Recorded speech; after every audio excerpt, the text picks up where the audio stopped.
வணக்கம். உதயநிதி ஸ்டாலின் அவர்களது கதை முடிய போகிறது. சனாதன பிரச்சனையின் காரணமாகத்தான் வடமாநிலங்களில் இந்தியா கூட்டணி மிகப்பெரிய ஒரு தோல்வியை சந்தித்துள்ளது என்ற தகவல்கள் தற்பொழுது வெளியாகி இருக்கிறது. 10 ஆண்டுகளில் பாஜகவை விமர்சனம் செய்த இந்தியா கூட்டணி 38 கட்சிகள் இணைந்தும் 232 தொகுதிகளை தாண்ட முடியவில்லை. ஆனால் பாஜக தனித்தே 240 இடங்களை கைப்பற்றியிருக்கிறது. இதற்கு என்ன காரணம்? கடைசி நேரத்தில் உதயநிதி ஸ்டாலின் அவர்கள் சனாதன பிரச்சனையே பேசியதன் காரணமாகவும் வடமாநிலங்களில் பாஜகவினர்கள் இதை மையப்படுத்தி இந்தியா கூட்டணியே தோல்விக்கு வழிவகுத்து விட்டார்கள் என்ற தகவல்களையும் நம்மால் பார்க்க முடிகிறது. கிட்டத்தட்ட உதயநிதி ஸ்டாலின் அவர்கள் செய்த அனைத்து விதமான பிரச்சாரமும் இந்தியா கூட்டணிக்கு பாதிப்பை தான் ஏற்படுத்தியிருக்கிறது.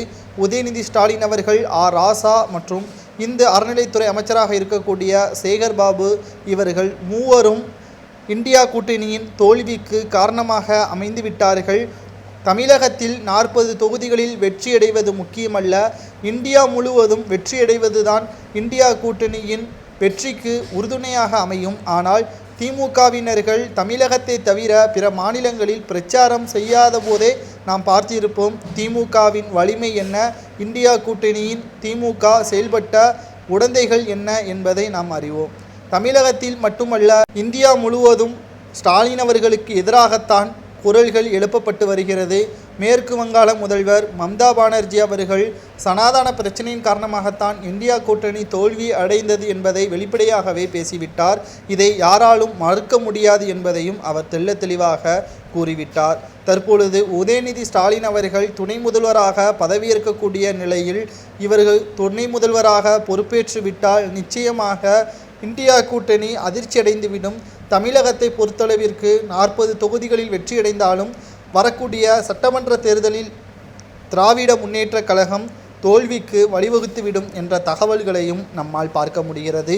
கிட்டத்தட்ட தமிழகத்தில் அதிமுகவின் செல்வாக்கு இல்லாத காரணத்தினால்தான் திமுக 40 இடங்களை வெற்றியடைந்திருக்கிறது.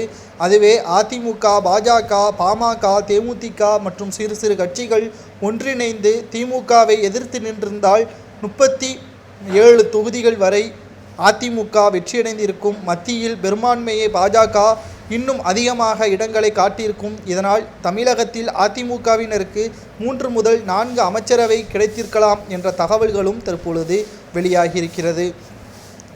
உதயநிதி ஸ்டாலின் அவர்கள் துணை முதல்வராக பொறுப்பேற்றால் தமிழகத்தில் மட்டுமல்ல இந்தியாவிலும் பிரச்சனை அதிகரிக்கக்கூடும் என்ற தகவல்கள் மேற்கு வங்காள முதல்வர் மம்தா பானர்ஜி அவர்கள் தெரிவித்திருப்பதை கமெண்ட் வாயிலாக கூறுங்கள்.